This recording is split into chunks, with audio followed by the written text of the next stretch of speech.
আসলে কেমন ছিল আপনার জন্য জুলাইয়ের দিনগুলো?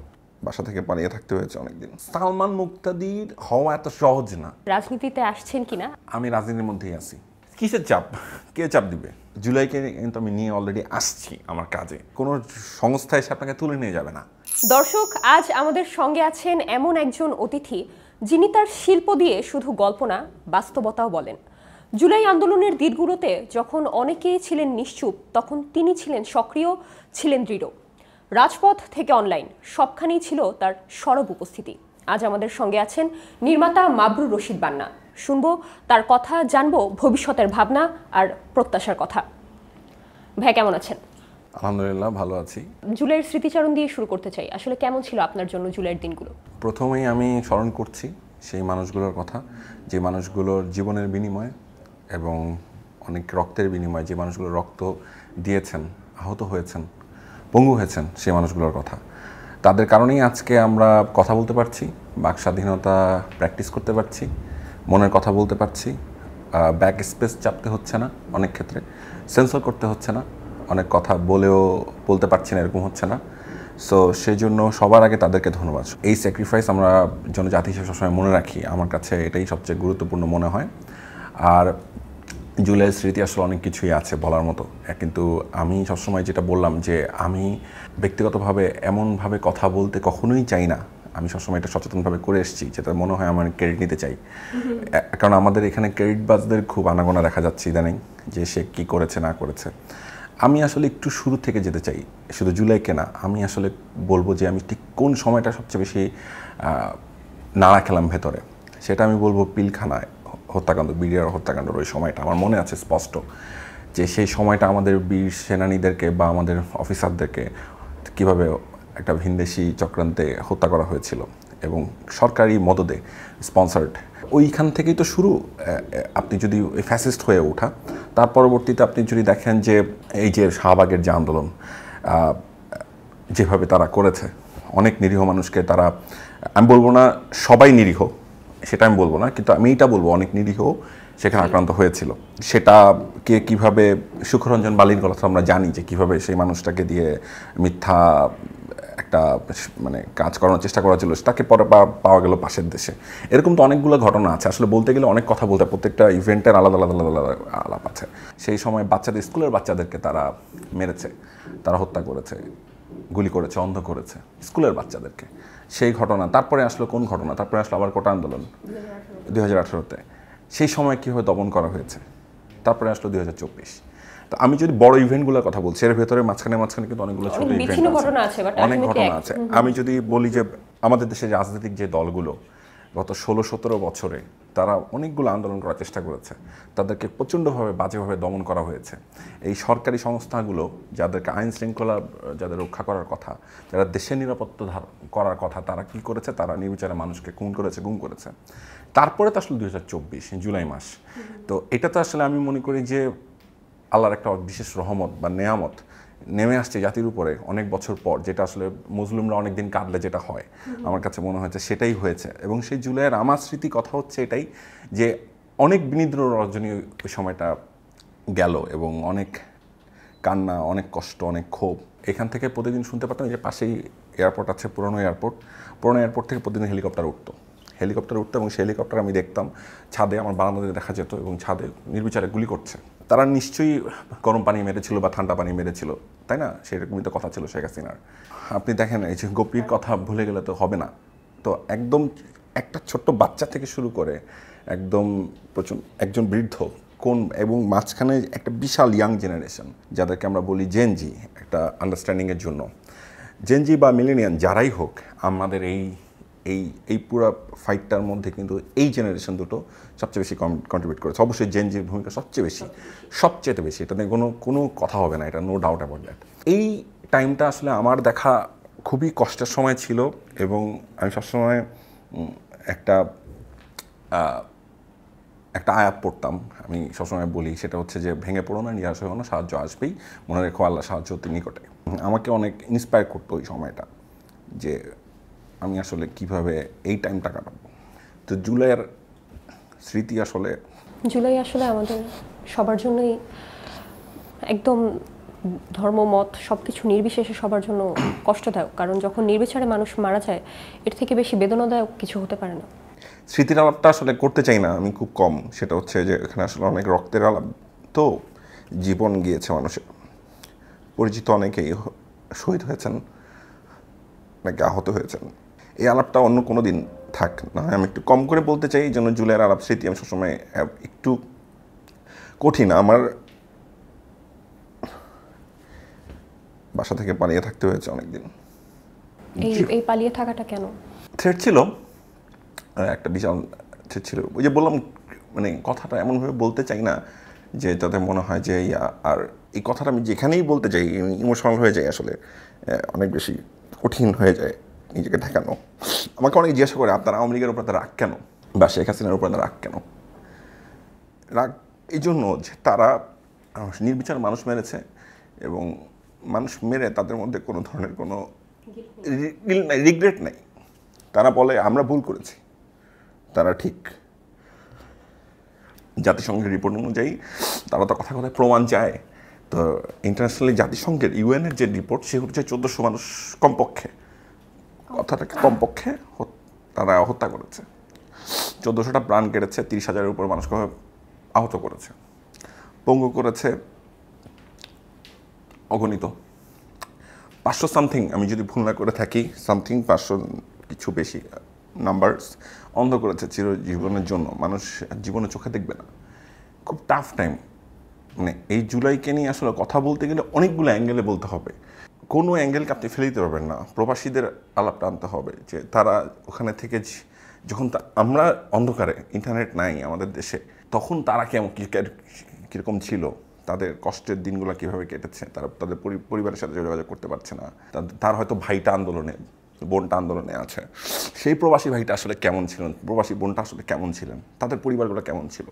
দেশপ্রেমিক আমাদের দেশের অনেক আর্মির সদস্য বা যারা সামরিক সদস্য আছে, তাদেরও তো অনেক পরিবারের অনেক সদস্য আন্দোলনে গিয়েছিলেন, তাদেরও তো নিশ্চয়ই মন খারাপ হচ্ছিল, কষ্ট হচ্ছিল। পুলিশ নির্বিচারে পুলিশ লীগ হয়ে গিয়েছিল, কিন্তু আমি বিশ্বাস করি পুলিশের ভিতরে হয়তো কিছু ফ্যামিলিতে হয়তো কিছু মানুষ বিবেকের তারণে রাস্তায় নেমেছিল। এবং আপনি একটা গল্প তো আমরা জানিও যে একজন পুলিশ বাবার তার সন্তানের লাশ পেল মর্গে। অনেক ধরনের ফাইট, কিন্তু অনেক অ্যাঙ্গেলে এটাকে ব্যাখ্যা করা যায়। আপনি university student, private university student, তাদেরকেও আপনি অ্যাঙ্গেলে আনতে হবে স্মৃতিতে। 18 তারিখে তারা যদি রাস্তায় নেমে না আসতো ওইভাবে, আমি সবসময় বলি হচ্ছে কোশ্চেন পেপারের বাইরে প্রশ্নটা আসছে, যেটা সরকার কখনো এক্সপেক্ট করে নাই। এবং প্রাইভেট ইউনিভার্সিটির ছেলেদের মেয়েদেরকে আমি সবসময় স্যালুট জানাই, এবং আমি একজন প্রাইভেট ইউনিভার্সিটির ছাত্র, সেই হিসাবে আমি প্রাউড করি যে আমি ফিল করি তাদেরকে। কিন্তু আমি যদি ব্র্যাকের কথা বলি, আমি যদি নর্থ সাউথের কথা বলি, আমি যদি ইস্ট ওয়েস্টের কথা বলি, আমি যদি আইবিটের কথা বলি, আমি যদি ইম্পেরিয়ালের কথা বলি, এরকম আমি সংখ্যায় সম্ভবত 42 বা 43 জন সরাসরিভাবে 18 তারিখে শহীদ হলো। এটা তো আনবিলিভেবল ব্যাপার। মানে একটা দিনে এভাবে তারা নির্বিচারে। কলেজের বাচ্চাদের কথা বলি, স্কুলের বাচ্চাদের কথা বলি, ধানমন্ডিতে মনে আছে যে একদিন পুলিশের এগেন্সে নেমে গেল স্কুলের বাচ্চারা, স্কুল ড্রেস পরে, প্রত্যেকটা স্কুলের বাচ্চারা নেমেছে। স্কুলের বাচ্চারা কী বুঝে, অনেকেই তো বলে তারা অনেক বিবেকবান আমি মনে করি আমাদের চাইতে। তো সেই জায়গা থেকে এই অনেক বুড়োদের চাইতে, আমি বলবো মানসিকভাবে বুড়োদের চাইতে, যারা হয়তো স্বার্থের খেলায় মেতে ওঠে না, সেরকম মানুষের জায়গা থেকে। সো অনেকগুলো অ্যাঙ্গেলে এই কথাটা মানে জুলাইকে স্মৃতিতে আনা যায়। জুলাই স্মৃতিতে, আমার স্মৃতিতে আমার অনেক কথাই বলার আছে, সব কথা হয়তো একখানে বলবো না। হয়তো কোনো দিন কোনো একটা, আমি তো আসলে মেকার, সো আমি হয়তো কোনো দিন চাবো আমার গল্পগুলো আমি মেকিংয়ে নিয়ে আসতে, কোনো একদিন হয়তো চেষ্টা করবো সেটা। তারপর এই যে আপনি বললেন যে কোশ্চেনের বাইরে থেকে কোশ্চেন আসে, তো এই যে এই সময় কখনো কি আন্দোলনের সময় মনে হয়েছে যে না আসলে হয়তো পুরো আন্দোলনটা আসলে সাকসেসফুল নাও হতে পারে, সফল নাও হতে পারে, কখনো কি মনে হয়েছে? আমার কখনোই মনে হয় নাই যে স্বৈরাচার যাবে না। আমি যে বললাম না, আমি একটা আয়াত বাংলা অনুবাদ করে বললাম কিছুক্ষণ আগে, যে আয়াতটা, কোরআনের আয়াতটা, আমি সেই আয়াতটা সবসময় পড়তাম অলওয়েজ, শক্তি, নিজের মানসিক শক্তিটা রাখার জন্য। কারণ আমি বিশ্বাস করছি এটা হবে। আল্লাহকে আমি বলছি যে তুমি তো কথা দিছো, আল্লাহ আপনি তো কথা দিচ্ছেন এই আয়াত দিয়ে, তো আপনি তো এটা দেখাইতে হবে এবার। এবং ওইটাই হয়েছে। এটা আমার লাইফে মিরাকেল, আমি মনে করি। কিন্তু এটা কেউই বলতে পারতো না 5 তারিখেই হবে, কিন্তু এটা হবে এটা আমি জানতাম। এটা যে 36শে জুলাই ঘটবে এটা জানতাম না, এটা কেউ বলতে পারবে না। এটা অন্তর্যামী একমাত্র আল্লাহ রাব্বুল আলামিন বলতে পারবে, এটা ছাড়া কারো সম্ভব না। এই যে যেদিন রাতে আসলো যে পরশু নয় কালই লং মার্চ, এটা তো মানে এটা একেবারে বেস্ট, হ্যাঁ it is the best, one of the best decision ever. এটা সারা বাংলাদেশের ইতিহাসে সবচেয়ে বড় ডিসিশন, বাংলাদেশ তৈরি হওয়ার পরে সবচেয়ে বড় একটা বেস্ট ডিসিশন ছিল এটা। আমি মনে করি যে কালি লং মার্চ এবং প্রত্যেকটা রাজনৈতিক দল এক হয়ে গেল, ঐক্য, এটা তো অভূতপূর্ব। মানে শুধুমাত্র ফ্যাসিস্টের গণহত্যাকারী দল বাদ দিয়ে, গণহত্যাকারীরা বাদ দিয়ে সবাই তো এক হয়ে গেল। এবং কেউ কি চিন্তা করেছিল যে পুরো আন্দোলনের সময় আপনি অনেক দৃশ্য এখনও, এই যে জুলাই মাস চলে এসছে, আপনি দেখবেন এখন অনলাইনে সেগুলো আবার ফিরে ফিরে আসছে। মা নেমে পানি খাওয়াচ্ছে, বাচ্চারা বিস্কুট দিচ্ছে, একজন আমরা বিক্রেতা, আমরা বিক্রি করছে, আম বিক্রেতা আম দিয়ে দিচ্ছে, সব যেভাবে পারে আসলে যে একটু সাহায্য যেভাবে। করে। আমরা তো 71 দেখি নাই, 24 দেখছি। আমরা ফিল করতে পারি আসলে 71 হয়তো এরকমই ছিল, এই ফিলটাই ছিল। যদিও ওইটা ভিনদেশিদের বিরুদ্ধে ছিল, কিন্তু আমার দেশিরা ভিনদেশিদের থেকে কোনো অংশে কি কম ছিল? যারা গণহত্যা করলো তারা তো আরও ব্রুটাল, তারা তো ব্রুটালিটির চরম পর্যায়ে চলে গেছে। আমি ওই দিন অ্যাটর্নি জেনারেলের একটা ইন্টারভিউ টাইপের একটা কোটেশন দেখলাম যে শেখ হাসিনা একবার বার্ন ইউনিটে গেল আহতদেরকে দেখতে, ওখানে যে নাকি উনি মিডিয়া বন্ধ করে থুতো ছিটিয়ে এসছেন। ক্যান ইউ ইমাজিন কতটা প্যাথেটিক, মানে প্যাথোলজিক্যাল সাইকো পাল্লায় আমরা পড়ছিলাম। মানে এই জাতি আমরা আসলে কতটা সাইকোর পাল্লায় পড়ছিলাম আমরা। উনি ক্যামেরা বন্ধ করে মিডিয়া সরাই দূরে থুতু মারছে এবং বলে আসছে ইয়াদেরকে, ডাক্তারদেরকে হুকুম দিয়ে আসছে যে তাদের জন্য চিকিৎসা না হয়। তো এরকম সাইকোপ্যাথের পাল্লায় ছিল বাংলাদেশ। আল্লাহর অশেষ রহমত, আল্লাহর কাছে রহমত, আল্লাহর কাছে, যে এইটা বাংলাদেশের মানুষের উপরে বিশেষ রহমত না হলে এটা হইতো না, এটা হওয়ার কথা না, এত জলদি হওয়ার কথা না, এটা টাফ ছিল হওয়াটা। যে উদ্দেশ্য প্রত্যাশার জায়গা থেকে এই এত কিছু, এত বড় আন্দোলন আজকের দিনে দাঁড়িয়ে প্রায় 1 বছর পর, সেই চিত্রটা কেমন দেখছেন? প্রত্যাশার প্রাপ্তির ফারাক আছে কিনা? অনেক প্রাপ্তির ফারাক, অনেক ব্যাপক বিস্তর, এটা তো অস্বীকার করার কোনো সুযোগ নেই। এবং প্রত্যাশা ছিল আসলে আকাশচুম্বী। 16-17 বছর আসলে ফ্যাসিস্টের পাল্লায় পড়েছিলাম তো আমরা, তো ওখান থেকে হঠাৎ করে মুক্ত স্বাধীন অবস্থায় জেলখানা থেকে বের হওয়ার মতো সিচুয়েশন যেটা হয়, ওরকম হয়তো হয়েছে আমাদের পুরো জাতির। আমরা খুব অল্প সময় অনেক রেজাল্ট চেয়েছি, কিন্তু সত্যি কথা বলতে কি 1 বছর কিন্তু কম সময় না। 1 বছর অনুযায়ী যে পরিমাণ কাজ হওয়ার কথা ছিল, যে পরিমাণ গুণগত পরিবর্তন আসা উচিত ছিল, সেই পরিমাণ গুণগত পরিবর্তন আসছে বলে মনে করা যাইতেছে না। একটা জায়গায় যাওয়া যায়, একটা জায়গায় বলা যায়, সেটা হচ্ছে ধরেন বাক স্বাধীনতা আমি মনে করি আগের চেয়ে বেটার। কিছু জায়গা আছে যেমন বাক স্বাধীনতা, আপনি চাইলে এখন গভর্নমেন্টের সমালোচনা করতে পারবেন, সমালোচনা করতে পারবেন এবং গভর্নমেন্ট আপনাকে সেন্সর করবে না। অনেকেই বলে যে অমুকের নিউজ সরাই দিছে, তমুকের নিউজ সরাই দিছে, এটসেট্রা। এরকম নিউজ সরানোর গল্প বললে তো প্রতিদিনই কয়েক হাজার নিউজ হাসিনার আমলে সরানো হতো, সেই গল্পটা দিচ্ছেন না কেন ভাই? সেটাও দেন।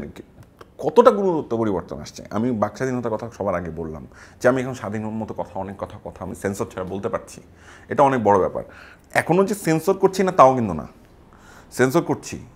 ধরেন বিশেষ বাহিনীর প্রধানকে নিয়ে কথা বলতে গেলে হয়তো সেন্সর করতে হয়, কারণ খুবই স্বাভাবিক। কারণ হচ্ছে আপনি, আমার একটা ডাউট থাকতেই পারে তাকে নিয়ে, কিন্তু এখনও ওই জায়গাটা আছে। কেন দেশে আসলে প্যারালাল গভর্নমেন্ট চলতেছে কিনা এটা অনেকে প্রশ্ন করে।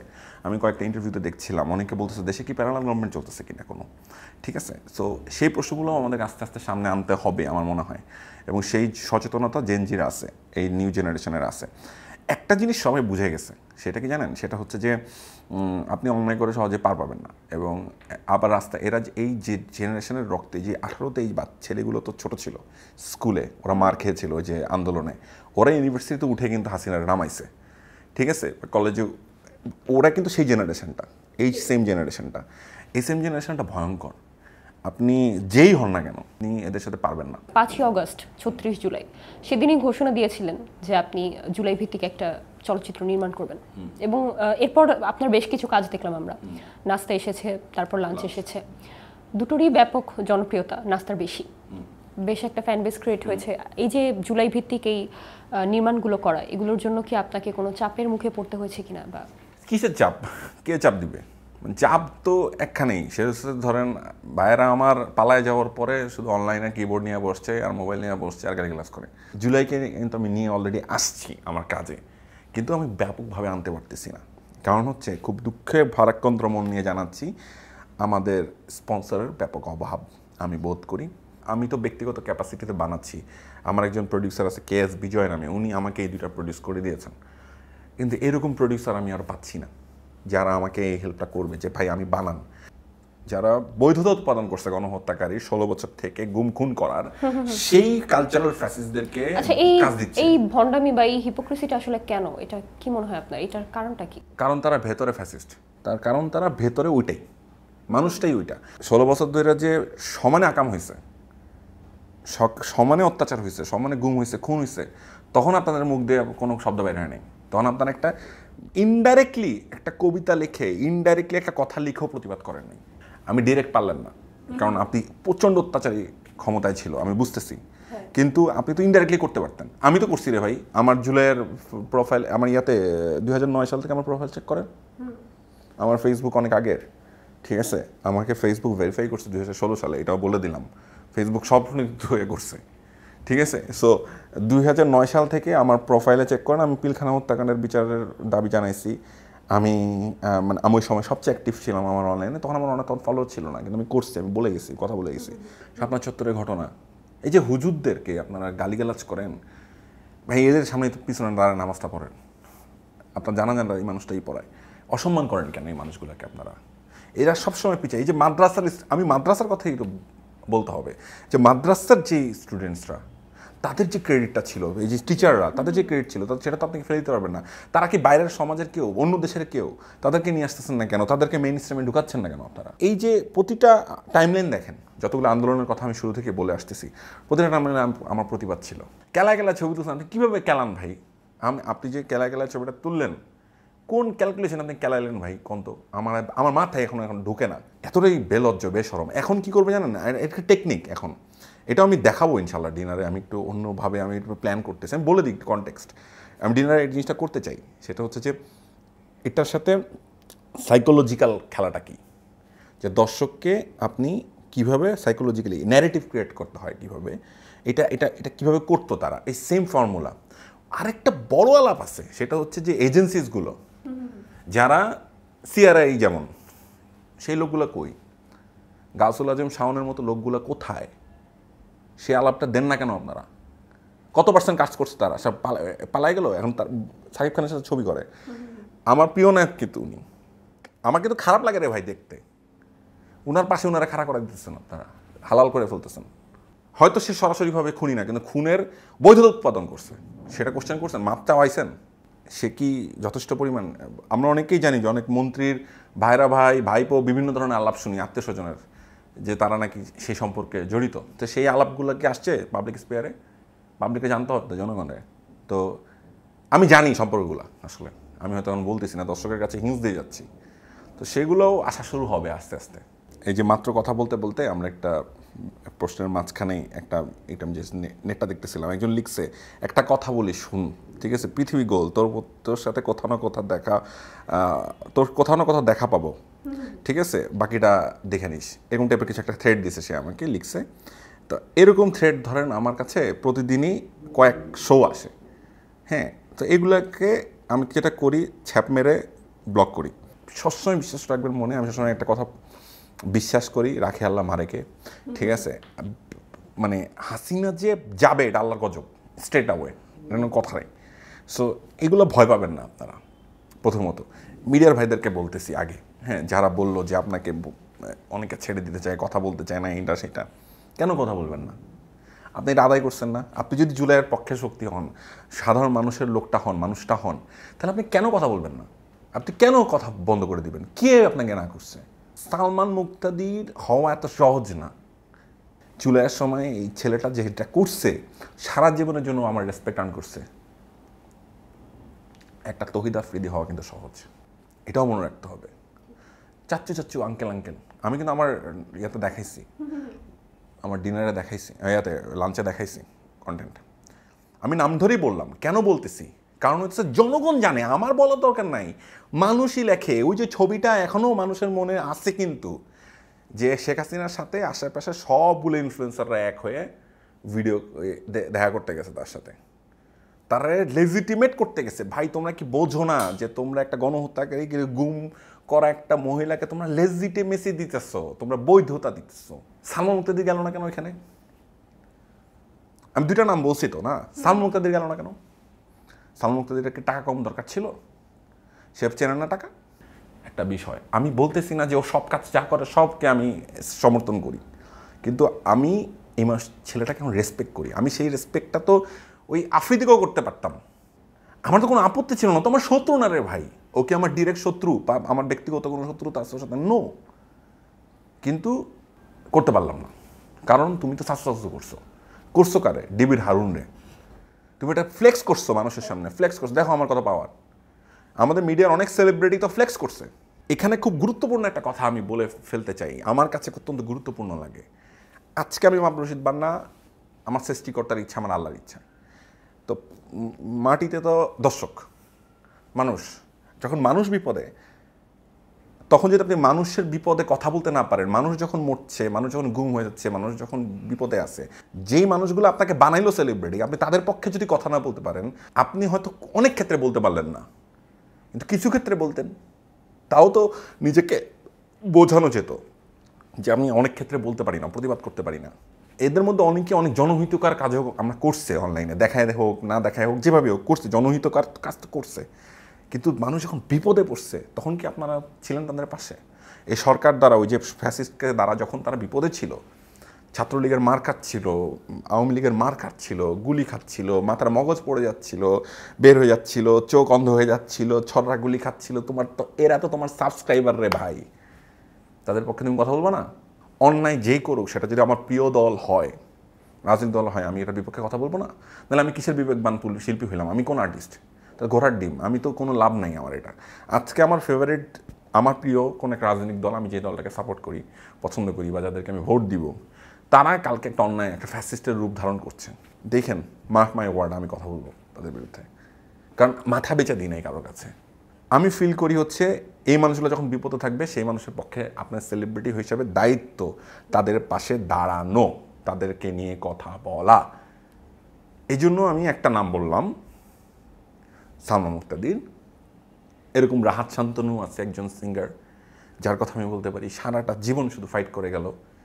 উনি দেশের বাইরে থাকেন, ওনার থ্রেটে ছিলেন উনি। এই মানুষটার কথা আমি বললাম। একজন হাদির কথা, আমি ওসমান হাদির কথা আমি বলবো, যে লাল জুলের যে লিরিক্সটা লিখছে, আপনারা জাস্ট একবার লিরিক্সটা পড়েন, গুজবাম দিবে। যে জুলাইকে বিলিভ করে সে জানে এটা গুজবামস করবে। সো এই মানুষগুলোকে, অন্যান্য যে যত, আমি সবার নাম বলতে পারছি না, আমি দুঃখিত, যারা যারা জুলাইয়ের পক্ষে ছিলেন, এই মানুষের, সাধারণ মানুষের পক্ষে ছিলেন, সেলিব্রিটিস, তাদেরকে আমার সেলুট, তাদেরকে আমি অভিনন্দন জানাই। আর যারা এটার বিপক্ষে ছিলেন, তাদেরকে আমি বলবো অতি দ্রুত নিঃশর্ত ক্ষমা চান জাতির মানুষের কাছে, এই সাবস্ক্রাইবার্সদের কাছে, এই দর্শকের কাছে। আপনারা নিঃশর্ত ক্ষমা চান, আপনারা ক্ষমা চেয়ে তওবা করে ফেরত আসেন। রাজনীতি করলেন না, সেটা ভিন্ন আলাপ, হয়তো কোনো দল করলেন না, কিন্তু তওবা করেন। এই মুহূর্তে দাঁড়িয়ে আমার মনে হয় এখন যারা কথা বলছে না, জুলাইয়ের পক্ষে যারা ছিল কিন্তু এখন আর জুলাই নিয়ে কথা বলছে না, তাদের অনেকের কারণ হয়তো এটা যে তাদের প্রত্যাশার প্রাপ্তির ফারাকটা, এই যে প্রথমেই যেটা বলছিলাম সেটা হচ্ছে ফারাকটা অনেক, এই জন্য তারা কথা বলছে না। এই জিনিসটা আসলে কেমন বা কিভাবে দেখেন? আমি একটা তুলনা দিতে বলবো তাদেরকে, তাদের বোঝার সুবিধার জন্য। গত 16 বছরের সাথে 1 বছরকে একটা তুলনা দেন, একই রকম কি চলছে? নিশ্চয়ই না। এভাবে কি নির্বিচারে আপনাকে কি কথায় কথা ব্যাক স্পেস দিতে হচ্ছে? নিশ্চয়ই না। কেউ আপনাকে, কোনো সংস্থা এসে আপনাকে তুলে নিয়ে যাবে না, কেউ ডেকে পাঠাবে না আপনাকে যে এটা কেন লিখলি, এটা কেন বললি, এই অভিনয় কেন করলি, হ্যাঁ, এটা তো না। সো এইটা তো সুযোগ। তা আপনার আমার যে এইসব ভাইয়েরা এখন কথা বলতেছে না, বোনেরা বলতেছে, অভিমান করতেছে, তাদেরকে বলতে চাইতেছি, ভাই এখন তো আপনার কেউ বাপ ডাকাইতেছে না জোর করে। আপনার এখন কোনো প্রোগ্রামে বাপ ডাকতে হচ্ছে না, আব্বা বলতে হচ্ছে না, তো জাতির পিতা বলতে হচ্ছে না। এটা একটা বড় জিনিস, বিষয় আপনারা বাইচে যেতেছেন। তো আপনি এই জায়গাটা বোঝেন যে এই জিনিসগুলো আপনারা যদি এখন ছেড়ে দিয়ে চলে যান তাহলে খুব ভুল হবে, এবং আপনাদের থাকা উচিত। আপনারা ভুল বলেন, ঠিক বলেন, যাই বলেন, কিন্তু থাকেন, বলেন। আমার সাথে হয়তো আপনার অনেক ক্ষেত্রে মিলবে না, আপনার কথায় আমি নাখোশ হবো, আমার কথা আপনি নাখোশ হবেন, আমার উপর আপনি বিরক্ত হন। অনেকে যদিও আমার উপর বিরক্ত হয়, এটা একটা ব্যক্তিগত আলাপ দিতেছি ছোট করে।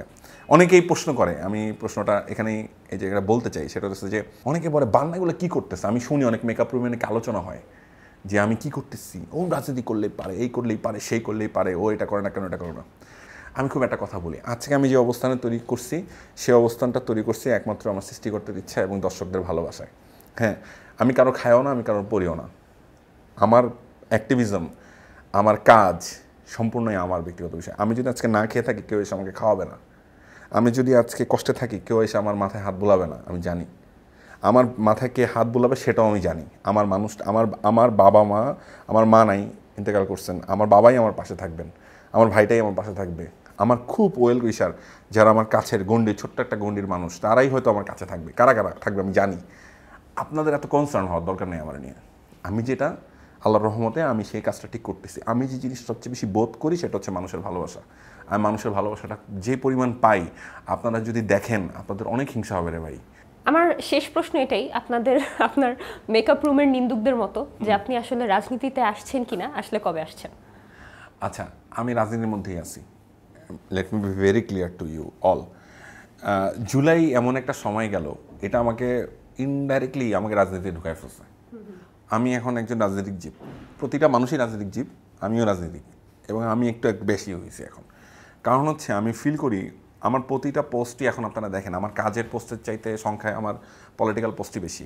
পলিটিক্যাল জায়গা থেকে যদি আপনি বলেন যে এমপি মন্ত্রী হইতে চাই কি না, সেরকম আলাপ দিতে চান, তাহলে সেটার রেসপন্সিবিলিটি আমি বহন করি না। সেটা আমি এখন এরকম কোনো প্ল্যান নাই যে এরকম এটাই আমার হইতে হবে, এরকম কিছু নাই এখন পর্যন্ত। আমি আবার এটাও বিশ্বাস করি যে ভালোবাসা আর ক্ষমতা এটা আল্লাহ নিজে নির্ধারণ করেন। সো আল্লাহ যদি দেন, কোনো একটা দায়িত্ব দেন, কোনোভাবে দেন, কোনো অ্যাঙ্গেলে দেন, সেটা নিতে আমার কোনো আপত্তি নেই। কিন্তু আপনি যদি আমাকে এইটা জিজ্ঞাসা করেন যে আপনি কি সরাসরিভাবে যুক্ত হতে চান কিনা, আপনি কোনো একটা দলে জয়েন করতে চান কিনা, সেটা এখন পর্যন্ত আমি আজকে যে ইন্টারভিউটা দিচ্ছি এই পর্যন্ত আমার কোনো প্ল্যান নাই। আগামীতে কি হবে, কালকে কি হবে, পরশু কী হবে আমি জানি না। আমার মনে হয় না কোনো মানুষই জানে যে কাল সে বাঁচবে কি না, কোনো মানুষই আসলে জানে না। তো সেই জায়গা থেকে আমি ওই জায়গাটা আমি প্রশ্নটা রেখে দিতে চাই। তবে আমি রাজনীতি পছন্দ করি। একটা বড় দলের নেতা হয়ে ওঠা কিন্তু চারটিখানার কথা না। একজন মানুষের ভালোবাসা, নিরঙ্কুশ সাপোর্ট পাওয়া কিন্তু চারটিখানি কথা না। অনেক বড় ব্যাপার, অনেক বড় ব্যাপার। ধরেন অনেকগুলো নাম আসতে পারে আমি যদি আলোচনা করতে চাই। তবে আমি যদি কারোর লিডারশিপ পছন্দ করি ব্যক্তিগতভাবে, আমি আমার বলতে কোনো দ্বিধা নাই, আমি তারেক রহমানকে ব্যক্তিগতভাবে পছন্দ করি। আমি তাকে পছন্দ করি, এটার অনেকগুলো কারণ আছে।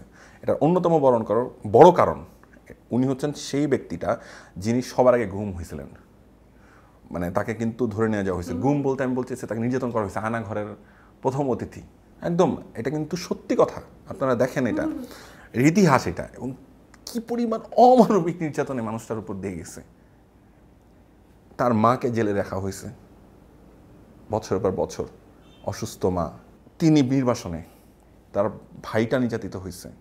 সেই নির্যাতনের কারণেই কিনা আমি জানি না, শারীরিক অসুস্থতায় তিনিও চলে গেছেন আল্লাহর কাছে। কি একটা লিডারের কত রকম কষ্ট গেছে। অনেকেই আমাকে বলতে পারে আরে তুমি তো বিএনপি করো। ভাই, বিএনপি করা কোনো পাপের কিছু না আমি মনে করি। প্রথমত আমি তো আওয়ামী লীগ করি না অ্যাটলিস্ট, ঠিক আছে? সো আমি আবার এটাও বলে আসছি এর আগে যে আমার দলও যদি কোনো ভুল করে আমি সেটা বলতে রাজি, আমি কারোর কাছে মাথা সেল করি নাই। কিন্তু আমি একজন লিডারশিপ পছন্দ করি। আমি তার লিডারশিপ, কারণ ইয়াং জেনারেশনের ইউথের পালসটা উনি বোঝেন বলে আমি ফিল করি। আমি কিন্তু হাসান আবদুল্লাহর কথাও বলছি। আমি কি তাকে ডিজোন করতে পারবো? আমি কি নাহিদকে ডিজোন করতে পারবো? আমি কোনো দিন পারবো? আমার বুক কাটবে না, খারাপ লাগবে না তাদেরকে খারাপ কথা বলতে? লাগে না? লাগবে। আসিফকে আমি খারাপ কথা বলতে পারি না, আমার অনেক বুকে লাগে, ভিতরে লাগে। সেই জায়গা থেকে বললাম সব কিছু ওভারঅল সব কিছুর ঊর্ধ্বে আমি এই মানুষটাকে রাখি। কারণ আমি বিলিভ করি, আমি যেই রাজনীতিতে বিলিভ করি, আমার যে রাজনীতির মতাদর্শ, আমি বিশ্বাস করি যে মানুষটা ভালো করবে, দেশে চেষ্টা করবে, জান প্রাণ দিয়ে চেষ্টা করবে। কারণ সে নির্যাতিত মানুষটা, সে আয়না ঘরে থাকা মানুষটা, মার খাওয়া মানুষটা, কষ্ট পাওয়া মানুষটা, সে মানুষটা আমাদের কষ্টটা বুঝবে। এবং এই জেনারেশনের অনেক পালস উনি বোঝেন, আমি বিশ্বাস করি। আপনাকে অনেক ধন্যবাদ ভাইয়া। আর আজকের মতো এখানেই বিদায় নিচ্ছি। আপনার পরবর্তী কাজ আসছে, ডিনার আসছে, তার জন্য আপনাকে অনেক শুভকামনা। অসংখ্য ধন্যবাদ। আমি ইন্টারভিউটা অনেক লম্বা দিয়ে দিলাম আজকে, কিন্তু আমি বিশ্বাস করি যে আমার কথাগুলো মানুষ অনুধাবন করার চেষ্টা করবেন। অনেক অনেক ধন্যবাদ আপনাদের পুরো টিমকে, ধন্যবাদ এখানে যারা আছেন সবাইকে অসংখ্য ধন্যবাদ। অ্যান্ড সবাই ভালো থাকবেন, দর্শকরা আমার জন্য দোয়া করবেন। আসসালামু আলাইকুম। দর্শক, আপনাদের থেকেও বিদায় নেওয়ার সময় হয়ে এসেছে। আপনাদের সঙ্গে ছিলাম আমি নির্জনা নুসরাত। আপনারা স্টার নিউজের সঙ্গেই থাকুন।